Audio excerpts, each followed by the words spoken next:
का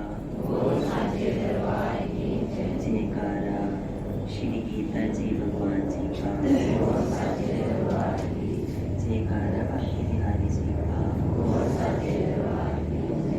बोलिए राधा रानी की हरे कृष्ण। आज आपको भक्तों को सुनाया जाएगा चौथा अध्याय श्री गीता जी का। बड़ी प्रेम से सुनना है।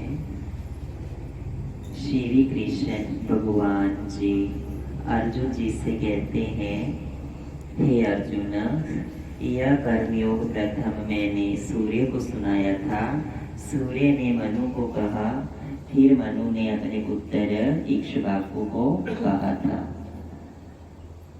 यह ज्ञान योग इसी क्रम से चला आया है, इसे ऋषि लोग जानते थे। हे परतप, यही योग फिर बहुत काल बीतने पर नष्ट हो गया। यही प्राचीन योग आज मैंने तेरे प्रति सुनाया है। तुझे सुनाने का कारण यही है कि तू मेरा परम भक्त है और सखा भी है, इसलिए यह उत्तम गुप्त वेद तुझे सुनाया है। यह सुन अर्जुन ने पूछा, हे कृष्ण, तुम्हारा जन्म कैसे हुआ है और सूर्य पुरातन है, फिर हम यह कैसे जान सकते हैं कि आपने यह कर्मयोग सूर्य को कब सुनाया था? अर्जुन की बात सुनकर श्री कृष्ण जी ने कहा, हे अर्जुन, मेरे और तेरे बहुत से जन्म बीत गए हैं, सो उन सब जन्मों का वृतांत मैं जानता हूँ, तुम नहीं जानते सो। यद्यपि मेरी आत्मा विनाशी है, मैं प्राणियों का ईश्वर भी हूँ, तो भी अपनी सात्विक प्रकृति का अवलंबन कर अपनी माया से अवतार लेता हूँ। हे भारत, जब जब धर्म की हानि और अधर्म की वृद्धि होती है, तब तब मैं अवतार धारण करता हूँ। जो साधु महात्मा अपने धर्म पर स्थित हैं, उनकी रक्षा के लिए, पापियों के नाश के लिए और धर्म की स्थापना के लिए, निमित्त धर्म बढ़ाने के लिए मैं युग युग में अवतार धारण करता हूँ। हे अर्जुन, जो मेरे इन जन्म कर्म को अलौकिक जानकर इनके तत्व को जान लेते हैं, वे इस शरीर को छोड़कर फिर जन्म नहीं लेते हैं और मुझको प्राप्त हो जाते हैं, अर्थात आवागमन से छूट कर मुझ में ही मिल जाते हैं। मेरे अवतारों को अलौकिक तत्व जानने से बहुत मनुष्य के रोग, भय व क्रोध नष्ट होते रहे हैं और वे सब पदार्थों में मुझे ही देखते हैं और मेरे ही आश्रित रहते हैं। ऐसे मनुष्य और पुरुष ज्ञान और तप से पवित्र होकर मेरे भाव को प्राप्त हो गए हैं। जो मुझे सकाम और निष्काम जिस तरह से बचता है, मेरा सिमरण करता है, मैं उसे वैसा ही दिखता हूँ और वैसे ही फल देता हूँ। जो सकाम पूजन करते हैं, उनको कर्मानुसार फल देता हूँ और निष्काम बचते हैं, वे मेरे स्वरूप को ही प्राप्त हो जाते हैं।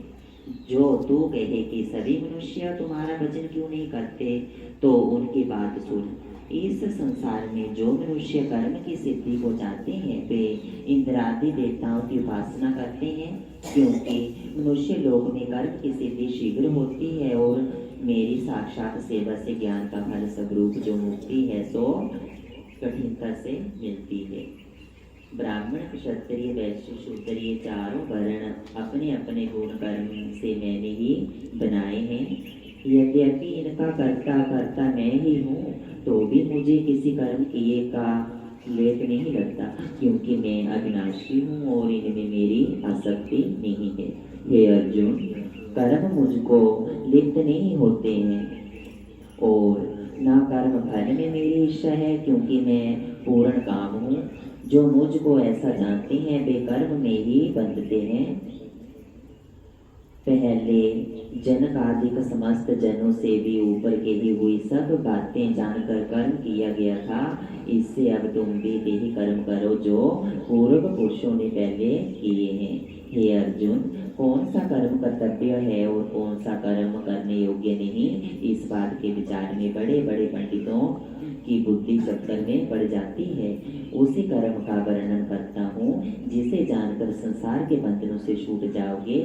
एक तो वे कर्म है जो शास्त्रों की रीति से अवश्य करने योग्य हैं, एक वे कर्म है जो निषिद्ध है और एक अकर्म है जिनका तत्व ज्ञान होने पर त्याग कहा गया है। इन तीन प्रकार के कर्मों का विचार करना अत्यंत आवश्यक है, क्योंकि कर्म की गति बड़ी कठिन है। जो कर्म को अकर्म और अकर्म को कर्म समझता है, अर्थात कर्म करना जिसके ज्ञान में बाधा नहीं करता और शास्त्रोक्त कर्म न करने में ही कर्तव्यता देखता है, वही ज्ञान में संपूर्ण कामों को करने वाला है। हे अर्जुन, ज्ञान रूपी अग्नि से जिसके सब कर्म जल गए हैं, ऐसा जो हो इसको ज्ञानी पुरुष पंडित कहते हैं। जो कर्म फल की इच्छा नहीं रखता और ना उसमें आसक्ति रखता है और उसका आश्रय छोड़ नित्य तृप्त रहता है, यद्यपि ऐसा मनुष्य कर्म में प्रवृत्त रखता भी हो तो भी वह कुछ नहीं करता। जो संपूर्ण आशाओं को छोड़कर चित्त और आत्मा को वशीभूत कर सब संसारी झगड़ों से मुंह मोड़कर केवल शरीर मात्र से कर्म करते हैं, वे भी कर्म बंधन से पीड़ित नहीं होते हैं।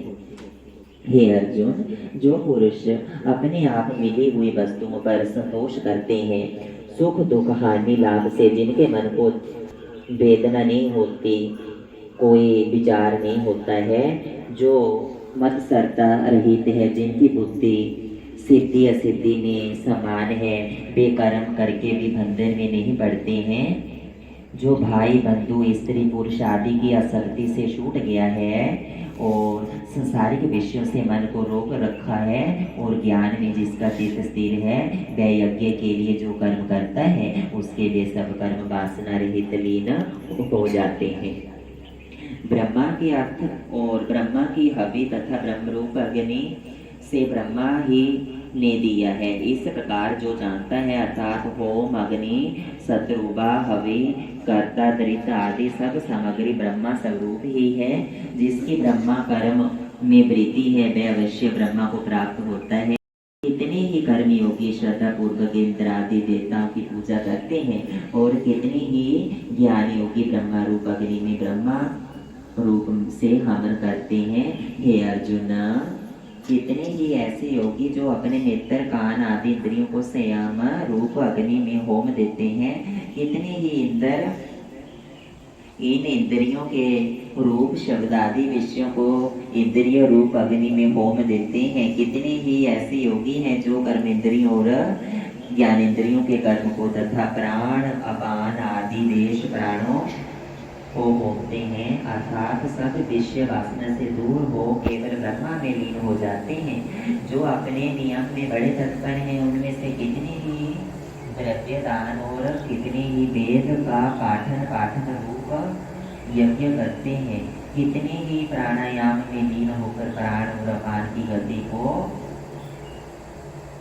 रोक कर अपान में प्राण हवन करते हैं और प्राण में अपान का हवन करते हैं और कितने ही क्रम से एक एक ग्रास घटाते हैं। और ये जितने प्रकार के यज्ञ विधि हैं, सो सभी पापों का नाश करते हैं। जो यज्ञ शेष है अमृत रूप अन्न का भोजन करते हैं, वे सनातन ब्रह्मा को प्राप्त होते हैं। हे अर्जुन, जो यज्ञ नहीं करते हैं उनको ना यह लोक है ना परलोक है। ऐसे बहुत तरह के यज्ञ वेद में वर्णित हैं। इन सब की उत्पत्ति कर्म है, इन्हें जानने से तेरी मुक्ति हो जाएगी। हे अर्जुन, द्रव्य यज्ञ से ज्ञान श्रेष्ठ है, क्योंकि जितने कर्म हैं वे सब ज्ञान के समाप्त होते हैं। तत्वदर्शी ज्ञानी लोग इस तत्व ज्ञान का तुझे उपदेश देंगे जब तू उनकी सेवा करेगा, हाथ जोड़ेगा, प्रणाम करेगा और अनेक प्रकार से पूछेगा कि इस संसार में मेरी मुक्ति कैसे होगी।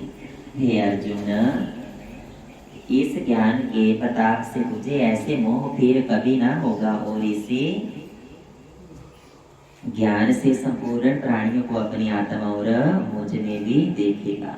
अब इस ज्ञान का फल सुन। जितने पाप जाने अनजाने से किए हैं तीन पापों का जो फल दुख है, सो तीन दुखों से ज्ञान नाभ में जड़ के दुख सागर से पार हो जाएगा। हे अर्जुन, जैसे जलती हुई अग्नि काष्ठ को जलाकर भस्म कर देती है, वैसे ही ज्ञान रूपी अग्नि संपूर्ण मोह को जलाकर भस्म कर देती है। केवल यह बात नहीं है कि ज्ञान द्वारा पापों से ही पार हो जाते हैं। इस संसार में ज्ञान के समान और कोई भी वस्तु चित्त शुद्ध करने वाली नहीं है। यह ज्ञान कुछ काल प्रत्यंत अभ्यास करते करते कर्म योग के द्वारा सिद्ध हो जाते हैं और अपने आप ही उपज आते हैं। अपने गुरु के उपदेश से श्रद्धा भाले और ज्ञान की तृप्ति में तत्पर जितेंद्रिय पुरुष ज्ञान को पाते हैं और इसको पाकर फिर थोड़े ही काल में मोक्ष को प्राप्त हो जाते हैं। और जो ज्ञान में श्रद्धा रहित और उसके मन में संदेह बना रहता है, वे कष्ट ही भोगते जाते हैं। संदेह रखने वाले को ना इस लोक का सुख प्राप्त होता और ना परलोक का होता है। संदेह क्या होता है? शंका। उसको सुख का नाम मात्र भी नहीं मिलता है। हे अर्जुन, ईश्वर आराधना रूप पुरुषों को कर्म का बंधन नहीं होता। कर्म तो केवल लोक संग्रह के लिए है। हे अर्जुन, इन ऊपर कहे हुए हेतुओं से तेरे हृदय में जो अज्ञान से संशय संदेह उत्पन्न हुआ है, उसको इस ज्ञान रूपी खड्ग से काट डाल और युद्ध रूप जो कर्म योग उपस्थित हुआ है, इसके करने में संलग्न हो। बोलिए श्री बांके बिहारी लाल की। चौथे अध्याय का महात्म्य। भगवान जी बोले, हे लक्ष्मी, जो पुरुष गीता जी का पाठ करते हैं, तिनके शून्य मात्र से ही अदम देह से छुटकारा पाकर विवेक को प्राप्त होते हैं। लक्ष्मी जी ने पूछा, हे महाराज जी, श्री गीता जी के पाठ करने वाले को छूकर कोई जीव मुक्त भी हुआ है या नहीं? तब श्री भगवान जी ने कहा, हे लक्ष्मी, तुम को मुक्त हुए पुरुष की पुरातन कथा सुनाता हूँ। भागीरथी गंगा के किनारे श्री काशी नगर है। वहाँ एक वैष्णव रहता था। वह श्री गंगा जी में स्नान कर श्री गीता जी के चौथे अध्याय का पाठ किया करता था। उस वैष्णव के पास तक ही धन था और उसके सिवाय उसके पास कुछ भी नहीं था। एक दिन वह साधु वन में गया। वहाँ बेरी के दो वृक्ष थे। वह साधु की छाया में बैठ गया और बैठते ही उसको निद्रा आ गई। एक बेरी से उसके पांव लगे और दूसरी बेरी के साथ सिर लगा, तो दोनों बेरी आपस में कांप कर पृथ्वी पर गिर पड़े। उनके पत्ते सूख गए। परमेश्वर के कहने से वे दोनों बेरियां ब्राह्मण के घर जा पुत्रियां हुई। हे लक्ष्मी, बड़े पुण्य से चित कर मनुष्य देह मिलती है। दोनों लड़कियों ने उगर तप करना प्रारंभ किया। जब दोनों बड़ी हुई तब उनके माता पिता ने कहा, हे पुत्रियों, हम तुम्हारा विवाह करते हैं। तब उन दोनों ने उत्तर दिया, हम विवाह नहीं करती। उनको अपने पिछले जन्म की सब बातें याद थी। वे पवित्र जाति में जन्मी थी। उन्होंने कहा कि हमारे मन में एक कामना है, यदि ईश्वर उसे पूर्ण करे तब बहुत बड़ी बात है। उनके मन में यही था कि मैं साधु जिनके स्पर्श करने से हमारी अधम देह छूट के यह देह मिली है, वह हमें मिले। इतना विचार कर उन दोनों लड़कियों ने माता पिता से तीर्थ यात्रा करने की आज्ञा मांगी। तो माता पिता ने आज्ञा दे दी तथा उन दोनों कन्याओं ने माता पिता के चरण छूकर प्रस्थान किया। तीर्थ यात्रा करते करते काशी में पहुंची। वहां जाकर देखा कि वह तपस्वी बैठा है जिसकी कृपा से बेरी के देह छूटे है। तब दोनों कन्याओं ने चरण छूकर दंडवत की, हे संत जी, धन्य हो, आपने हमको कृतार्थ किया। तब उस तपस्वी ने कहा, मैं तो तुमको जानता नहीं। कन्याओं ने कहा, हम आपको जानते हैं। हम पिछले जन्म में बेरियों की योनि में थे। आप एक दिन वन में आए। अधिक धूप के कारण बेरियों की छाया तले आ बैठे। लंबा स्थान न होने से एक बेरी के चरण और दूसरे को सिर लगा। उसी समय हम बेरियों की देह से मुक्ति हुई। अब पीपल के घर में जन्मी है, बड़ी सुखी है। आपकी कृपा से हमारी गति हुई। तब तपस्वी ने कहा कि इस बात की खबर ना थी, तुम्हारी क्या सेवा करो। तुम उत्तम जन्म श्री नारायण जी का मुख हो। तब उन कन्याओं ने कहा, हमको श्री गीता जी के चौथे अध्याय का फल दान करो, जिसको पाकर हम देव देही पाकर सुखी हो। तब उसी तपस्वी ने चौथे अध्याय के पाठ का फल दिया और कहा कि तुम्हारी मुक्ति हो। इतना कहते ही आकाश से विमान आए, उन दोनों ने देव देह पाकर वैकुंठ को गमन किया। एक तपस्वी को ज्ञान हुआ कि श्री गीता जी के चौथे अध्याय का ऐसा महात्म्य है। तब श्री नारायण जी ने कहा, हे लक्ष्मी, ये चौथे अध्याय का महात्म्य है जो मैंने तुमको सुनाया। बोलिए श्री बांकी देवी लाल की। अब आप सुनिए भक्तजनों, पांचवा अध्याय। अर्जुन ने कहा, हे श्री कृष्ण, आप कर्मों के त्याग का भी उपदेश देते हो और फिर कर्म करने के लिए भी कहते हो। अब इन दोनों में श्रेष्ठ हो जो भी है, उस एक बात को निश्चय करके मुझसे कहो। यह सुनकर श्री कृष्ण जी बोले, हे अर्जुन, कर्म का त्याग और कर्म का पालन ये दोनों ही कल्याण करने वाले हैं। इन दोनों में कर्म संन्यास से कर्म श्रेष्ठ है, अर्थात कर्म करते करते चित्त के शुद्ध होने से संन्यास होता है। हे महाबाहो, जो प्राणी ज्ञान की ऐसी बात को समझने वाला सन्यासी है, जो ना तो किसी से द्वेष रखता है और ना किसी की बात की इच्छा करता है, ऐसे पुरुष ही बंधन से छूट के बंधन से पार होते हैं। हे अर्जुन, अज्ञानी ही सांख्य और योग को अलग अलग कहते हैं, पंडित कभी ऐसा नहीं कहते। जो इन दोनों में से एक में भी अच्छी तरह स्थिर हो जाता है, वह दोनों का फल प्राप्त कर लेता है। हे अर्जुन, ज्ञान से जो स्थान मिलता है वही कर्म योग से भी मिलता है।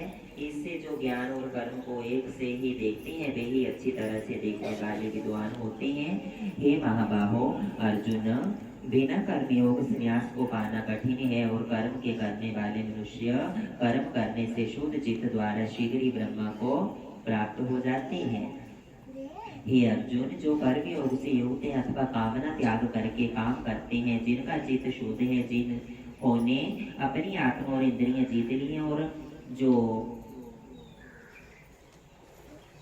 अपनी आत्मा को संपूर्ण प्राणियों की आत्मा से भिन्न नहीं मानते, जो तो भी उनमें लिप्त नहीं होते हैं। हे अर्जुन, कर्म से मुक्त तत्व ज्ञानी लोग देखते हैं, सुनते हैं, स्पर्श करते हैं, सूंघते हैं, चलते हैं, सोते हैं, श्वास लेते हैं, तो भी यही जानते हैं कि मैं सब कुछ भी नहीं करता हूँ।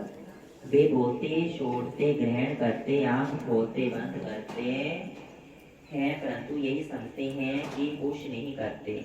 इंद्रियां ही अपने अपने विषय को बरतती हैं। जो मनुष्य कर्म करते हैं और उन कर्मों को ब्रह्मा में अर्पण कर फल की इच्छा को छोड़ देते हैं, उन पुरुषों से पाप ऐसे लिप्त नहीं होता जैसे कमल पत्रों पर जल नहीं रहता। हे अर्जुन, शरीर, मन, बुद्धि और केवल इंद्रियों से योगी जन फल की कामनाओं को छोड़कर कर्म करते हैं। जो कर्म करना चित्त शुद्धि के लिए है, जो फल की कामना को छोड़ कर्म करने में तत्पर रहता है, वह ईश्वर में निष्ठा रूप शांति को पाता है। और जो ईश्वर से विमुख है और फल की कामना में लगा हुआ है और पूजा पाठ काम करता है, वे ही कर्म से बंधा हुआ है। जो जितेंद्रिय पुरुष इन 9 इंद्रियों से युक्त देह में मन से संपूर्ण काम को त्याग कर सुख पूर्वक रहते हैं, वे अहंकार के नाम होने से स्वयं कोई काम नहीं करते और ममता के अभाव से भी किसी से और कुछ नहीं कराते। परमात्मा इस जीव के न कर्तापन, न कर्म फल और न कर्म योग के संयोग को बनाता है। इन सब काम की प्रवृत्ति कराने वाली प्रकृति है, अर्थात जीव अपने जन्म के कर्मानुसार कर्म करने लगता है। हे अर्जुन, ईश्वर किसी के पुण्य और पाप को ग्रहण नहीं करता। इस जीव का ज्ञान अज्ञान में टांग रखा है, इसी से अज्ञानी जीव मोह में फंसकर ईश्वर में विषय दृष्टि रखते हैं। हे अर्जुन, जिनका यह विषम अज्ञान आत्मज्ञान से नष्ट हो गया है, उनको वह सूर्य के समान प्रकाश करता है और अंधकार रूप सब दुख सुख को मिला देता है। उस परमात्मा ही में जिनकी बुद्धि है और उसी में जिनकी निष्ठा है और उसी में जो तत्पर है, उसी परमात्मा की कृपा से ज्ञान द्वारा जिनके पाप नष्ट हो गए हैं, वे इस संसार में फिर जन्म नहीं लेते हैं। जो विद्वान हैं वे विद्या और विनय से संपन्न ब्राह्मण में गौ, हाथी आदि में, कुत्ता और चंडाल में आत्मा को समान दृष्टि से देखते हैं, अर्थात अपने और उनमें कोई भेद नहीं करते हैं, न मानते हैं। जिनका मन समानता में स्थिर है, अर्थात जो सबको समान दृष्टि से देखते हैं, उन्होंने संसार को जीत लिया है, क्योंकि ब्रह्मा दोष रहित और समान है। इससे ऐसे जन इसमें स्थिर हो जाते हैं। हे अर्जुन, जो बड़ी वस्तु पाकर प्रसन्न नहीं होते और बुरी वस्तु पाकर शोक नहीं करते, ऐसी स्थिर बुद्धि वाले ज्ञानी महादेवता ब्रह्मा में स्थिर रहते हैं और ब्रह्मा इंद्रियों के रूप रस आदि दृश्य में आसक्त नहीं है। वे आत्मा परम शांति रूप सुख का अनुभव करते हैं और इस शांति से वे ब्रह्मयोग में अपनी आत्मा लगाकर समाधि द्वारा अक्षय सुख का अनुभव करते हैं। हे अर्जुन, जो रूप रसादि इंद्रियों के भोग हैं, वे दुख के मूल कारण हैं। ये भोग पैदा होते हैं और मिट जाते हैं। इससे विवेकी जन विषयों में रमण नहीं करते। जो मनुष्य जीते जी या जब तक शरीर में शक्ति रहे तब तक काम क्रोध के वेगों को जीत लेता है, वही इस संसार में योगी है और वे ही सुखी है, क्योंकि पुरुषार्थ घटने पर तो सभी के काम क्रोध घट जाते हैं। हे अर्जुन, जो अपनी आत्मा ही में सुख का अनुभव करता है और जो अपने अंत कारण के आत्मा संबंधी ज्ञान से प्रकाशित है, वही योगी ब्रह्म रूप होकर निर्वाण पद को प्राप्त हो जाते हैं। जिनका दो भाव नहीं है, जिनका मन एक बात करता है और अपनी आत्मा को अपने वश में कर लिया है, जो प्राणी मात्र की भलाई चाहते हैं और जिसके संपूर्ण पाप क्षीण हो गए हैं, वे ही निर्वाण सुख में मगन होते हैं। जो काम क्रोध से रहित हो गए हैं, संयम पूर्वक रहते हैं, जिन्होंने अपना मन वशीभूत कर रखा है और जो आत्म तत्व को जानते हैं, उनके सब और ब्रह्मा सुख वर्तमान रहता है।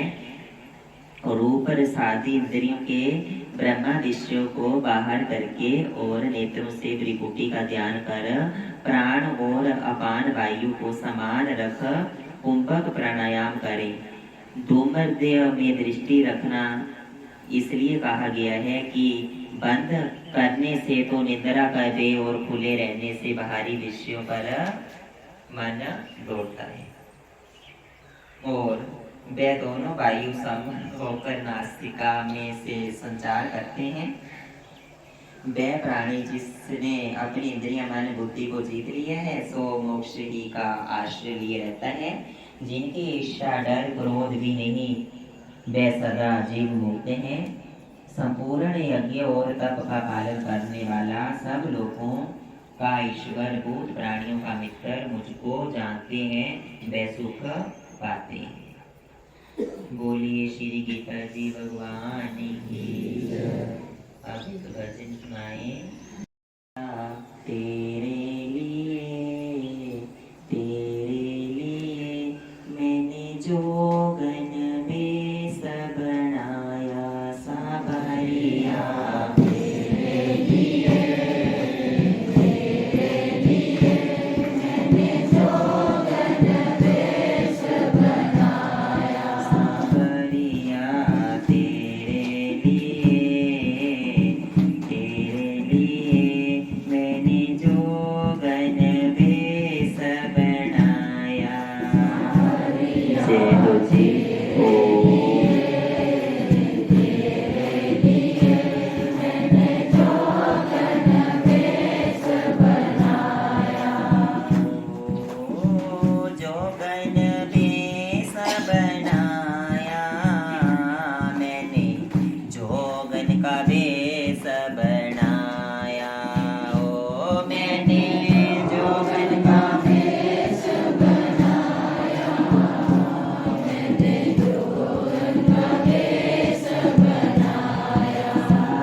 सतना ही जय।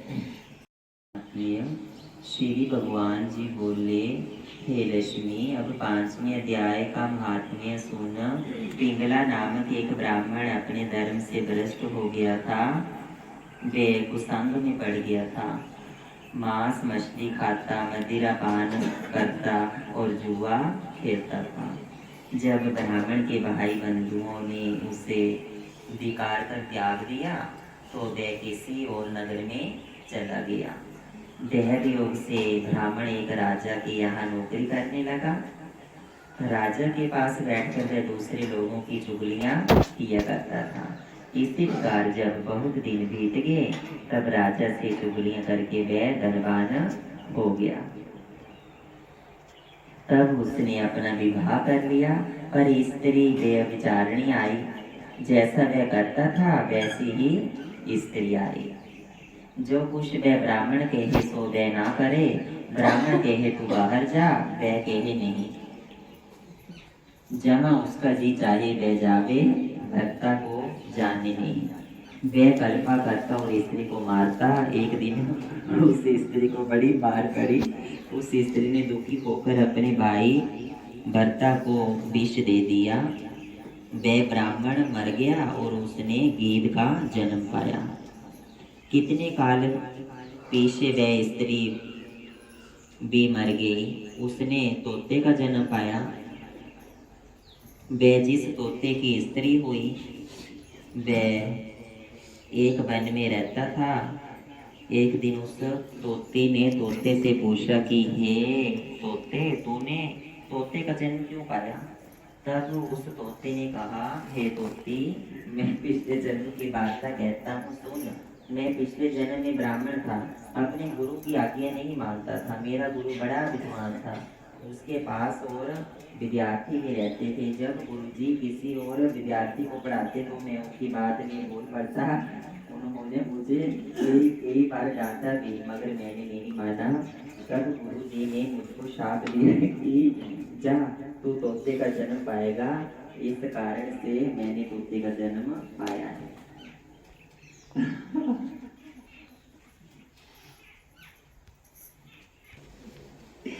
उसने कहा, मैं पिछले जन्म में ब्राह्मणी थी। जब ब्याही गई तब भर्ता की आज्ञा नहीं मानती थी। भर्ता ने मुझे मारा। एक दिन मैं भर्ता को विष दे दिया। वह मर गया। जब मेरी देह छूटी तब बड़े नरक में मुझे गिराया। कई नरक बोकर अब मुझे तोती का जन्म मिला। यह सुनकर तोते ने कहा, तू बहुत बुरी है। जिसने अपने भर्ता को ही विष दिया। तोती ने कहा, नरकों से के दुख भी मैंने ही सहे हैं। तो अब तो मैं तुझे भर्ता जानती हूँ। एक दिन वह तोती वन में बैठी थी, तभी वह गीध वहां आया। तोती को उस गीध ने पहचाना कि यह तो वही मेरी भार्या है जिसने मुझे विष दिया था। वह गीध तोती को मारने चला। आगे तोती, पीछे गीध। जाते जाते तोती थक कर एक शमशान भूमि में पड़ी। वहां एक साधु को दाह दिया गया था। उस साधु की खोपड़ी वर्षा के जल के साथ भरी पड़ी थी। तोती उसमें गिर पड़ी। इतने में गीध आया और उस तोती को मारने लगा। उस खोपड़ी के जल के साथ उसकी देह दो हो गई। वह आपसे में लड़ते लड़ते मर गए। आदम देह से छूटकर देवदेही पाई। विमान आए, दिन पर बैठकर वैकुंठ को गए। तब तोती ने पूछा, हे गीध, ऐसा कौन सा पुण्य किया जो वैकुंठ को चले गए? गीध ने कहा, हमने तो इस जन्म में कोई पुण्य नहीं किया। मैं इस पुण्य को नहीं जानता। इतने में दोनों धर्मराज की पूरी में गए। धर्मराज ने पूछा, क्यों रे गीध, तू पीछे कौन था? उसने कहा, ब्राह्मण था। मुझे अपने भाइयों ने देश से निकाल दिया था। मैं दूसरे देश में जा बसा। वहां मैंने विवाह किया। दुराचारिणी स्त्री मिली। उसने मुझे विष देकर मारा और मैं मरकर तोती हुई। मैं गीध बन गया। मैं इसको पहचान कर मारने लगा। वहां एक शमशान में मनुष्य की खोपड़ी जल के साथ भरी हुई थी। उसमें तोती गिरी। मैं भी वहां पहुंचा। उसका जल हम दोनों को स्पर्श हुआ और तत्काल हमारी देह छूटी। देव देही पाई। विमान पर चढ़कर हम दोनों वैकुंठ को चले गए। यह कौतुक हमको कुछ मालूम नहीं हुआ। तब धर्मराज ने कहा, वह खोपड़ी एक साधु की थी। वह खोपड़ी परम पवित्र थी। उसके स्पर्श से तुम वैकुंठवासी हो गए हो। और अपने पार्षदों को धर्मराज ने आज्ञा दी कि जो प्राणी श्री गंगा जी का स्नान करके गीता का पाठ करते हैं, तिनको मेरे छूने और मेरे पूछे बिना ही वैकुंठ को ले जाया जाता है। जो संतों की सेवा करते हैं, तिनको मेरे पूछे बिना वैकुंठ ले जाया जाता है और ले भी जाया करो। तब पार्षद दोनों को वैकुंठ ले गए। श्री नारायण जी ने कहा, हे लक्ष्मी, यह गीता के 5वें अध्याय का महात्म्य है जो तुमसे मैंने श्रवण किया है। बोलिए श्री बांके बिहारी लाल की। जी ने कहा, हे अर्जुन, अपने किए हुए कर्म के फल की ईर्षा को छोड़ जो अपना नित्य नैमित्तिक कर्म करते रहते हैं, वे ही सन्यासी और वे ही योगी हैं। और जो अग्निहोत्र आदि कर्म को त्याग देते हैं और कुआं बावली आदि का बनवाना, इन सब कर्म को छोड़ निष्क्रिय हो जाते हैं, वे ना तो सन्यासी हैं ना योगी हैं।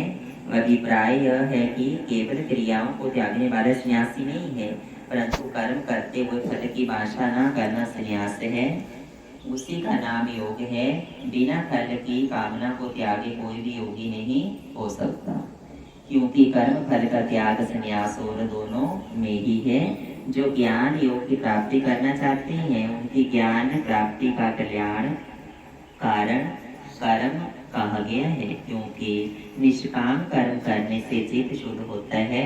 चित्त शुद्धि से ज्ञान की प्राप्ति होती है और उस ज्ञान की प्राप्ति से मनुष्य को शांति मिलती है। हे अर्जुन, जब मनुष्य की इंद्रियां किसी विषय को ना उठे और मन में स्मरण बिना कोई चिंता भी ना हो, तब ऐसा हो तो यह तब योग गुण कहता है। इसलिए विवेकी पुरुष अपनी आत्मा का संसार में आप ही उदार कर उसकी अधोगति ना करें, क्योंकि कामना से रहित जो आत्मा है वह मित्र के समान उपकारी है। जिसने मुझको विचार कर अपनी आत्मा को विषय में लगाया है, वह अपना शत्रु है। हे अर्जुन, जिसने अपनी आत्मा से आत्मा को जीत लिया है, तो वे ही आत्मा उसका बंधु है, और जो आत्मा को नहीं जीतता है, उसकी आत्मा ही उसका शत्रु है। जिसने अपना मन अपने वशीभूत कर लिया है और शीत उष्ण सुख दुख और मान अपमान में सदा शांत रहता है, उसके हृदय में परमात्मा स्थित है। शास्त्र अथवा गुरु के सदुपदेश से उत्पन्न जो ज्ञान और अनुभव सिद्ध हो, विद्वान इनमें संतुष्ट हैं। जिनकी आत्मा और जिनका मन भी चलायमान नहीं होता और इन्हीं कारणों से जिनकी इंद्रियां वशीभूत हो गई हैं, वे कंचन मिट्टी और पत्थर को एक समान समझते हैं। ऐसे ही योगी घोड़ा योग और योगा रूढ़ होते हैं। हे अर्जुन, जो मित्र शत्रु बंधु वर्ग साधु और पापाचारियों को समान दृष्टि से देखता है, वह योगियों से भी बढ़कर होता है। हे अर्जुन, योगी को उचित है कि सदा एकांत में रहे, किसी का संग न रखे, अपने मन और आत्मा को वश में रखे, किसी बात की आशा ना रखे और किसी वस्तु का संग्रह ना करे, और इस प्रकार निरंतर अपनी आत्मा को परमात्मा में लगाता रहे। हे अर्जुन, योग साधन के लिए सुंदर पवित्र भूमि में जो ना बहुत ऊंची हो और ना नीची हो, उस पर कुशा का आसन रख दीक्षाला बिछा के उस वस्त्र बिछाकर निश्चित मन होकर बैठे। मन को एकाग्र कर चित्त को रोक क्रिया से रहित हो, अपनी आत्म शुद्धि के लिए योग साधन करे। सब देह और गर्दन को सीधा रखे और अपनी नासिका के अभ्राग को देखे और किसी दिशा को ना देखे। मन को शांत कर निर्भय हो, ब्रह्मचार्य व्रत में स्थिर रहे। मुझ में चित्त लगाकर मन को रोककर योग का साधन करे। मन को वश में रखने वाला जो योगी इस प्रकार से सदा अपनी आत्मा को योग में तत्पर करेगा, वह परम शांति अर्थात निर्वाण पद को पाएगा। ये अर्जुन, अधिक भोजन करने वाले को और निराहार रहने वाले को अधिक सोने व जागने वाले को योग प्राप्त नहीं होता है। जो मनुष्य युक्त आहार विहार करता है और कर्म भी युक्ति पूर्व करता है और नियम से सोता जागता है, उसका योग दुखों को दूर करने वाला होता है। तात्पर्य यह है कि योगी को उचित है कि आहार विहार आदि परिमित और नियमानुकूल करे। जो मनुष्य अपनी आत्मा में ही चित्त की वृत्तियों को रोक लेता है और संपूर्ण कामनाओं को छोड़कर निष्क्रिय हो जाता है, तभी वह पुरुष सिद्ध योग कहलाता है। जैसे जिस स्थान में पवन नहीं चलती वहीं दीपक की ज्योति हिलती रहे, ऐसे ही जो अपना मन एकाग्र करके एकांत में बैठकर योगाभ्यास में मन लगाता है, उसका मन दीपक की भांति चलायमान नहीं होता। जिस अवस्था में योगाभ्यास से अपनी चित्त वृत्तियों के रुकने पर जहाँ विश्राम लेता है, उसके द्वारा आत्म स्वरूप को देखता है और अपनी आत्मा में ही संतुष्ट होता है।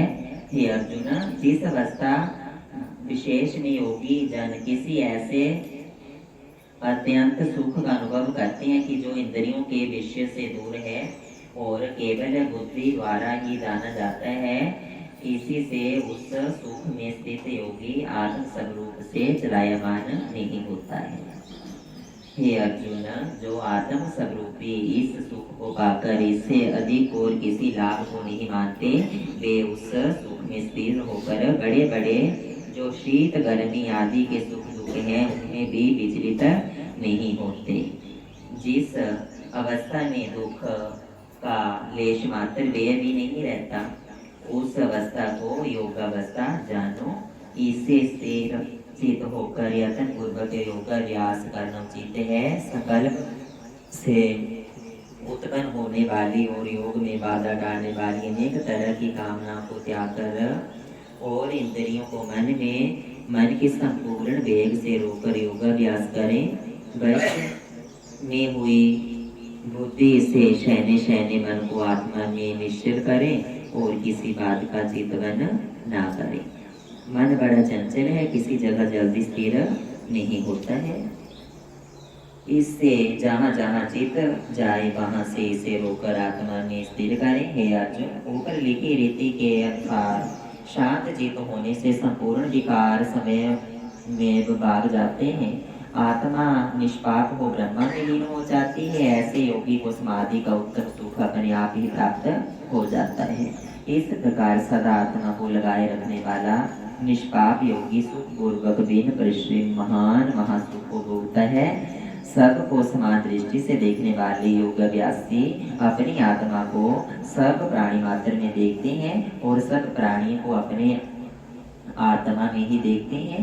अर्जुन, जो मुझको सब प्राणियों में देखता है और सब प्राणियों को मुझ में देखता है, उस योगी से मैं अदृश्य नहीं रहता, उस देता हूँ।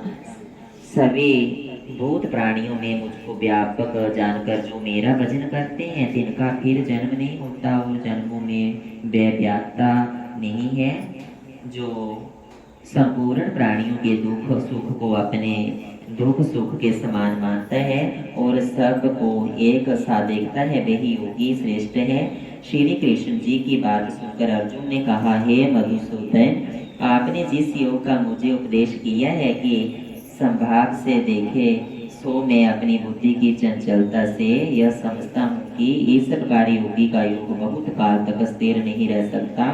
हे कृष्ण, यह मन बड़ा चंचल है, शरीर और इंद्रियों को शोधित करता है, बड़ा बलवान और दृढ़ है। मन को रोकना मेरे लिए कठिन ऐसा है जैसे प्रचंड वायु को रोकना। अर्जुन की बात सुनकर निस्संदेह मन बड़ा चंचल है, यह रुक नहीं सकता, परंतु कौन्तेय अभ्यास और वैराग्य से निग्रह हो सकता है। अर्जुन, जिसका मन वश में नहीं है वह योग साधन नहीं कर सकता। जो जितेंद्रिय है वह ही यत्न पूर्वक योग साधन कर सकते हैं। यह सुन अर्जुन ने कहा, हे कृष्ण जी, प्रथम ही श्रद्धा पूर्वक योग साधन में प्रवृत्त हुआ, परंतु पीछे ठीक उपाय न कर सका था, अभ्यास में शिथिल हो गया और इस कारण से उसका मन योग में चलायमान हो गया। तो ऐसे मनुष्य योग के सिद्ध रूप फल को ना पाकर किस गति को प्राप्त होते हैं? जिस प्राणी ने निष्काम कर्म करके ईश्वर को संपूर्ण ना किया और काम्य कर्म करके स्वर्ग आदि की प्राप्ति से भी वंचित रहा तथा योग सिद्ध ना होने से मोक्ष ना मिला, वह मनुष्य दोनों ओर से नष्ट हो जाता है और अप्रतिष्ठित होकर क्या उस मेघ के समान नष्ट होता है जो एक मेघ से निकलकर दूसरे में ना मिलने से बीच में ही नष्ट हो जाता है। हे कृष्ण जी, मेरे इस संशय को दूर करने योग्य आप ही हैं। अर्जुन की बात सुनकर श्री कृष्ण जी बोले, हे अर्जुन, उस मनुष्य का इस लोक व परलोक में कहीं भी नाश नहीं होता है, क्योंकि कोई भी शुभ कर्म करने वाला दुर्गति नहीं पाता। जो मनुष्य योग भ्रष्ट होकर उसी दशा में मर जाते हैं वो पुण्य आत्मा लोगों को में जाकर बहुत दिन तक वास करते हैं, फिर पवित्र श्रीमान पुरुषों के घर जन्म लेकर अनेक सुखों को भोगते हैं, अथवा वे योग भ्रष्ट फिर बुद्धिमान योगियों के घर जन्म लेते हैं। जो ऐसा जन्म है वह इस लोक में दुर्लभ है। हे अर्जुन, इस संसार में जन्म लेकर फिर वह पूर्व जन्म में बुद्धि संयोग को प्राप्त हो जाता है। उस बुद्धि संयोग में योग सिद्धि के फिर प्रयत्न करता है और सांसारिक विषय वासना में लिप्त होने पर भी वह उस पूर्व जन्म के कारण योग संसिद्धि में अनुरक्त हो जाता है। योग स्वरूप को जानने की इच्छा करने वाला भी केवल योग को ही नहीं पाता, अपितु वेदोक्त कर्म फल से अधिक फल पाकर मुक्त हो जाता है। जो योगी इस प्रकार यत्न करता रहता है उसके पाप दूर हो जाते हैं और वह योग की सिद्धि पाकर परम गति को पाता है। हे अर्जुन, तपस्वियों से, कर्मनिष्ठों से और ज्ञानियों से योगी श्रेष्ठ हो जाता है। इससे हे अर्जुन, तू योगी हो जो श्रद्धा पूर्वक मुझ में चित्त लगा मेरा ही भजन स्मरण करता है, वह संपूर्ण योगियों में श्रेष्ठ है। उससे अधिक मुझे और कोई प्यारा नहीं है। जयकारा बांके बिहारी लाल जी का।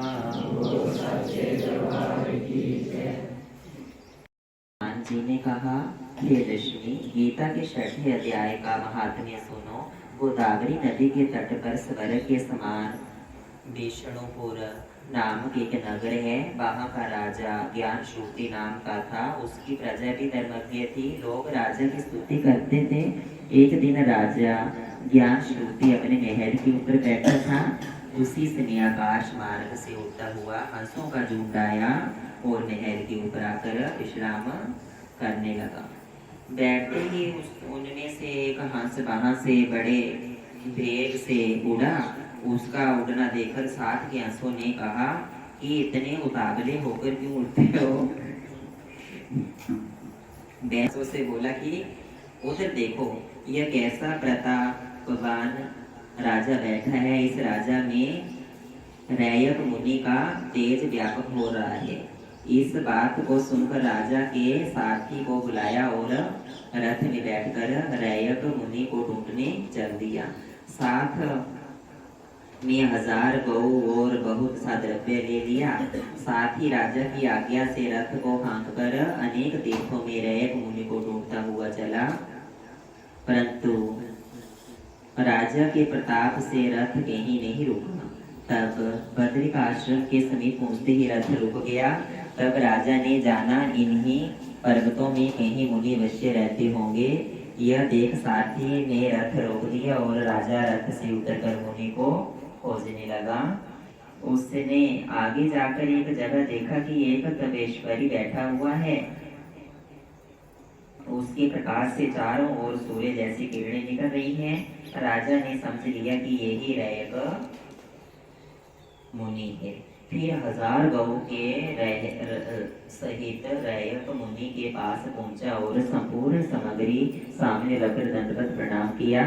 मुनि जी राजा के ऊपर क्रोधित होकर बोले, सब माया का विस्तार हमारे सामने से उठा ले जाओ। राजा बहुत देर मानकर विनय पूर्वक बोला, हे मुनीश्वर, आपको यह अद्भुत तेज कहाँ से प्राप्त हुआ है?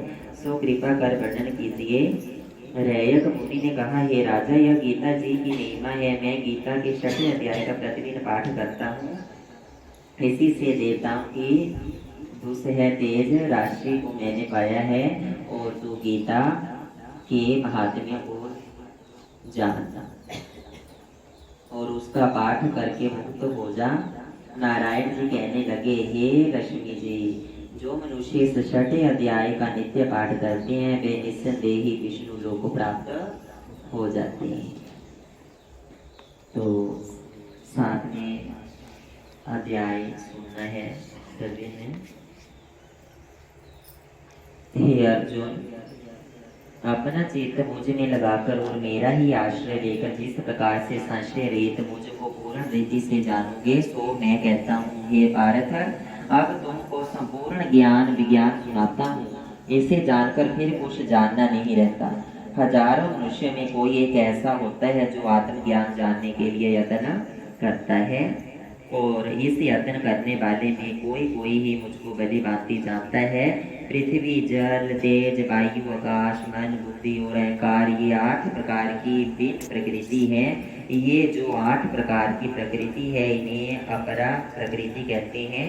इससे अन्य जीव को भूत प्रकृति तथा पर प्रकृति कहते हैं। इस बात को भली भांति जानो हे महाबाहो, इस पर प्रकृति से यह जगत धारण किया गया है। हे कुंती पुत्र, संपूर्ण प्राणी मात्र मेरी इन दोनों प्रकृतियों से उत्पन्न होते हैं। इस बात को अच्छी तरह जान कि मैं इस संपूर्ण जगत को उत्पन्न, पालन और नाश करने वाला हूँ। हे अर्जुन, जैसे धागे में मणि पिरोई जाती है, उसी तरह यह संसार मुझ में ही पिरोया हुआ है। इसलिए मुझसे परे कुछ भी नहीं है। जलों में रस, सूर्य चंद्रमा में ज्योति, सब वेदों में ओंकार, आकाश में शब्द और मनुष्य में पुरुषार्थ में भी मैं ही हूँ। पृथ्वी में पवित्र गंध, अग्नि में तेज, पश्चिमों में तप, संपूर्ण प्राणियों में जीव मैं ही हूँ।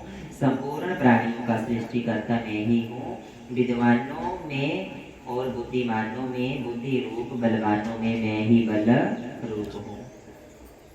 काम रहित जो सात्विक बल है वह मैं हूँ, और धर्म के अनुकूल जो वासना है वह मैं हूँ। सत्व गुण, रजो गुण और तमो गुण, ये तीनों मुझसे उत्पन्न हुए हैं। मैं उनके वशीभूत नहीं हूँ। इन्हीं तीनों गुणों ने संपूर्ण जगत को मोहित करके रखा हुआ है। इससे मुझे कोई नहीं जानता। मैं इन भावों से परे हूँ तथा इनका नियंता और विकार रहित हूँ। यह मेरी माया बड़ी कठिन है। जो मेरी शरणार्थी हैं वे ही मेरी माया के पार को जानते हैं और माया के पार पहुँचते हैं। हे अर्जुन, मेरी माया ने जिनका ज्ञान हर लिया है उस ज्ञान के दूर हो जाने से वे असुर भाव को प्राप्त हो गए हैं। ऐसे मूढ़ पापी और नराधम मुझको नहीं पाते। हे धनंजय योगी, पीड़ित आत्मज्ञान को जानने की इच्छा करने वाला, संसारी या पारलौकिक भोग भोगने वाला और ज्ञानी, ये 4 प्रकार के मनुष्य पहले जन्म के पुण्य उदय होने पर मुझे बेचते हैं और मेरा भजन सिमरण करते हैं। इन 4 प्रकार के पुरुषों में ज्ञानी श्रेष्ठ है, क्योंकि वह सदा हम में युक्त रहता है। इससे ज्ञानी को हमको बहुत प्यारा है और मैं ज्ञानी को बहुत प्रिय हूँ। अर्जुन, बहुत जन्म तक ज्ञान संचित करता हुआ जो इस संपूर्ण जगत को वासुदेव जानकर मेरा स्मरण करता है वह महात्मा दुर्लभ है। अपनी अपनी प्रवृत्ति के अनुसार मनुष्य धन, जन, स्त्री, पुत्र आदि के लोभ के वशीभूत होकर उन वासनाओं के अज्ञान में डूबकर उन फलों की चाहना से मोहित मूढ़ प्राणी मुझको अजन्मा विनाशी नहीं जानते। मैं भूत, वर्तमान और भविष्यत इन तीनों कालों में उत्पन्न हुए सभी प्राणी को जानता हूँ और मुझको तू ही जानता है और कोई नहीं जानता। हे अर्जुन, इस संसार में आकर प्राणी मुक्त हो जाते हैं और भोगों में फंस जाते हैं। ईर्ष्या द्वेष से उत्पन्न जो फल प्राप्त करने लगते हैं और दुख पाते हैं उनके फल शीघ्र ही नष्ट हो जाते हैं, और जो मेरा हमसे मिलते हैं और हम में ही समा जाते हैं। मैं विनाश रहित सर्वोत्तम और परम स्वरूप हूँ। इसलिए जो बुद्धिमान मुझको किसी से प्रकट हुआ जानते हैं और धन्य देवताओं की उपासना करते हैं, उनको नाशवान फल मिलता है। मैं योग माया से आच्छादित हूँ, इसलिए सबके सामने प्रकाशित नहीं होता, केवल अपने भक्तों के सामने ही प्रत्यक्ष होता हूँ। और जो मेरी माया से अन्य देवताओं की पूजा करते हैं और पुरुषों की श्रद्धा को मैं दृढ़ता देता हूँ, जिससे वे मुझे भूल जाते हैं, ऐसा मनुष्य उन्हीं देवताओं में श्रद्धा रख उनकी आराधना करता है और उन्हीं देवताओं से अपने मनोवांछित फलों को पाता है। मैं भी उनको वैसे ही प्रेरणा करता हूँ, परंतु जो हमें छोड़कर अन्य देवताओं की उपासना से सुख आदि से छूट अपने चित्त को दृढ़ कर मेरा भजन करते हैं, जो मेरा आश्रय लेकर जरा मरण से छूटने का उपाय करते हैं, वे उस ब्रह्मा संपूर्ण अध्यात्म और संपूर्ण कर्मों को जानने वाले होते हैं। जो मुझे अद्भुत जानते हैं, मेरे को ही अध्यात्म देव जानते हैं, और वे युक्त चित्त वाले मरने के समय भी मुझको ऐसा ही जानते हैं, मुझे नहीं भूलते। इसी से परमानंद विनाशी पद को प्राप्त हो जाते हैं। 7वें अध्याय का महात्म्य। 6ठे अध्याय के महात्म्य को सुनकर श्री लक्ष्मी जी ने कहा कि हे प्रभु, 7वें अध्याय के महात्म्य को विस्तार पूर्वक हमारे कल्याण के लिए कहो। श्री लक्ष्मी जी का विशेष आग्रह देकर श्री विष्णु जी ने कहा, हे लक्ष्मी जी, 7वें अध्याय का महात्म्य कहता हूँ। पटना नामक नगर में शंकुकर्ण नाम का वैश्य रहता था। उसके 4 पुत्र थे। वैश्य व्यापार करने के लिए देश देशांतरों में जाया करता था। एक बार मार्ग में चलते हुए उसको काले गोपद चिन्हधारी सर्प ने डस लिया। सो देकर लोक सिधार गया। उसके साथी उसकी दशा देखकर दुखी हुए और उसका दाह संस्कार करके उसके संपूर्ण धन को लेकर लौटाए। शंकुकर्ण के पुत्रों को उसका सब धन देकर उसके मरने का समाचार कह उसकी गति करने को कहा। वैश्य के 4 पुत्र पिता की दुर्गति को सुनकर बहुत दुखी हुए और ब्राह्मणों को बुलाकर पूछा कि सर्प काटने से जिसका मरण होता है उसे अच्छी गति मिल जाती है। ब्राह्मणों ने कहा कि जिसका मरण परदेश में हो या सर्प आदि जीवों के द्वारा हो, उसको सदगति नारायणी बलि से मिलती है। उसके पुत्रों ने शास्त्र की विधि से नारायणी बलि को किया। अनेक प्रकार का दान देकर ब्राह्मण साधुओं तथा जाति भाइयों को विधि पूर्वक भोजन दिया। शेष धन जो बचा 4 भाइयों ने बांट लिया, परंतु पिता के मरने की चिंता और शोक से वे रात दिन व्याकुल रहने लगे। एक दिन शंकुकर्ण के साथ ही व्यापारियों से एक पुत्र ने पूछा कि जिस स्थान पर हमारे पिता को सर्प ने काटा है, वह स्थान मुझे भी बतलाओ, मैं उस सर्प को मारकर अपने पिता का बदला लूंगा। व्यापारियों ने उस वैश्य पुत्र को अपने साथ ले जाकर वह स्थान दिखा दिया। शंकुकर्ण का पुत्र वहां सांप के रहने का स्थान ढूंढने लगा। समीप में एक धोबी को देख कुदाली से खोदने लगा। तब उसमें से एक बड़ा विषधर सर्प निकला और पूछा, तू कौन है, मेरा स्थान क्यों खोदता है? तब उस वैश्य पुत्र ने कहा, मैं शंकुकर्ण का पुत्र हूँ। जिस सांप ने मेरे पिता को काटा है उसको मैं मारूंगा। तब सांप ने कहा, हे पुत्र, मैं शंकुकर्ण हूँ, मुझे मत मार। अब तू घर जाकर मुझे इस अधम गति से छुड़ाने का उपाय कर। मेरे पूर्व जन्म के संस्कार से यह दशा हुई है। पुत्र ने अपने पिता के वचन सुनकर कहा, हे पिता, जो पाए कहो सो तुम्हारी गति के लिए करें। सर्प ने कहा, हे पुत्र, किसी गीता पाठ करने वाले ब्राह्मण को घर बुला कर भोजन वस्त्र आदि से प्रसन्न करके उसे गीता के 7वें अध्याय के महात्म्य का फल मेरे लिए दिलाओ तो मेरा उद्धार होगा। वैश्य पुत्र पिता से विदा होकर अपने घर लौट गया और सब समाचार अपनी स्त्री को कह सुनाया। वैश्य पुत्र की स्त्री ने कहा, जिस प्रकार गति को वही उपाय करो वैश्य पुत्र ने नगर भर के गीता पाठ करने वाले ब्राह्मणों को बुलाकर गीता के 7वें अध्याय का पाठ करा के ब्राह्मणों को भोजन वस्त्र दक्षिणा देकर आशीर्वाद दिया और 7वें अध्याय के महात्म्य का फल लेकर पिता को दिया। उससे शंकुकर्ण सर्प योनि से छूट गया, दिव्य शरीर मिला और वह विमान पर चढ़कर देवताओं के सामने अपने पुत्र का धन्यवाद देता हुआ गतों को चला गया। विष्णु ने कहा, हे लक्ष्मी, 7वें अध्याय के महात्म्यों को जो पढ़ेगा और सुनेगा वह सदगति को प्राप्त होगा। बोलिए बांके बिहारी लाल की, राधा रमन बिहारी लाल की। बोलिए जयकारा सुंदर गुफा वाले बाबा जी का। बोलिए जय श्री बाबा जी की, लाल की।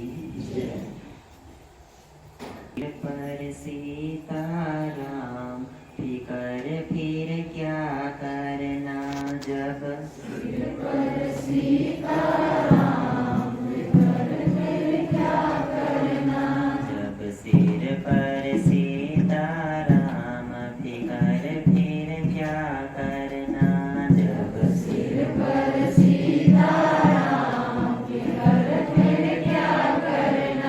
जब सिर पर राधे श्याम फिकर फिर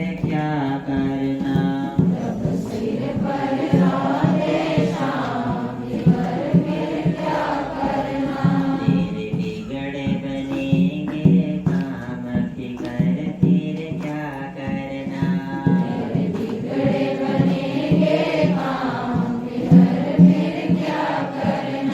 जब सिर पर सीताराम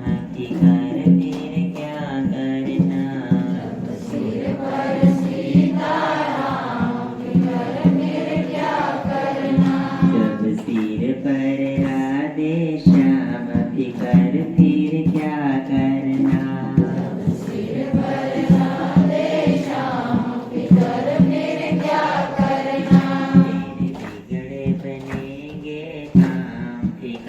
फिर क्या करना, तेरे बिगड़े बनेंगे काम फिकर फिर क्या करना, क्या करना फिकर क्या करना,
बोलिए सियापति रामचंद्र महाराज की, जति पवन सुत महावीर की, जयकारा कृष्ण कन्हैया जी का,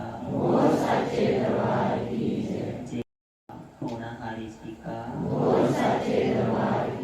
बोलिए गीता जी भगवान की, श्री सात सनातन धर्म की, बोलिए सर्वदेव में गौ माता की, बोलिए जय जय श्री राधे श्याम।